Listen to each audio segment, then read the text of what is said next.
Sir একটা প্রশ্ন করি। হ্যাঁ বলো। একটা হাতিকে আপনি কিভাবে ফ্রিজে রাখবেন? বলতে পারি না তো। খুব সিম্পল। প্রথমে দরজাটি খুলবেন, তারপরে সাবধানে হাতিটিকে রাখবেন। আচ্ছা পড়ো। কিন্তু স্যার আরেকটা প্রশ্ন। আবার কি প্রশ্ন? স্যার একটি গাধাকে আপনি কিভাবে রাখবেন ফ্রিজে? সিম্পল।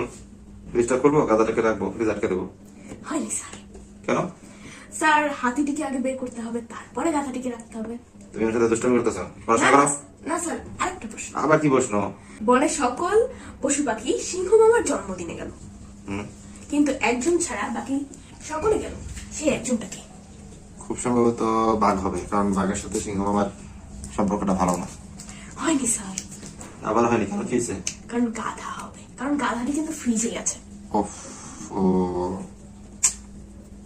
আচ্ছা ঠিক আছে, এবার পড়তে বসো। না, আর একটা লাস্ট প্রশ্ন স্যার। আবার কি প্রশ্ন? Please sir, last. এটাই কিন্তু শেষ। হ্যাঁ, হ্যাঁ বলো। একটি নদী ভরা অনেক কুমির, আপনি কিভাবে নদীটি পার হবেন? এটা কোন অবস্থাতেই সম্ভব না। নদী ভর্তি কুমির, এটা পার হওয়া সম্ভব? তবে বড় একটা নৌকা হলে হয়তো চেষ্টা করে যেতে পারে। হয়নি স্যার। কেন? কারণ সমস্ত বনের পশু পাখি কিন্তু সিংহ মামার জন্মদিনে গিয়েছে, তাই নদীতে কোনো কুমির নেই। আপনি সহজেই সাঁতার কেটে নদীটি পার হতে পারবেন।